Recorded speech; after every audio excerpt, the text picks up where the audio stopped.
Make your own Korean corn dogs at home with this easy rice paper hack and your favorite sausages. Super crispy and incredibly chewy. First, boil hot dog sausages in water for 3 minutes to remove any gamey flavor. Then set them aside. Soak a rice paper sheet in cold water and lay it on a cutting board. Sprinkle mozzarella cheese on the paper and place a sausage on top of the cheese. Roll and seal completely. Make sure everything is sealed tightly. You don't want the cheese to leak out and create a mess.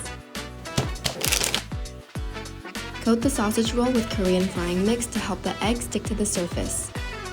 Then dip it into the beaten eggs and coat it with Panko flakes. You can substitute with breadcrumbs, but Panko will make the corn dog fluffier on the inside and crispier on the outside. Repeat this process to finish assembling your Korean corn dogs.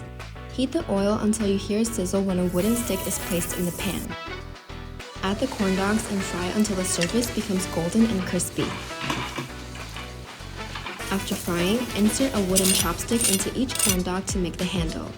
Coat the corn dogs with white sugar, then drizzle ketchup and honey mustard sauce, and sprinkle parsley flakes on top. Enjoy!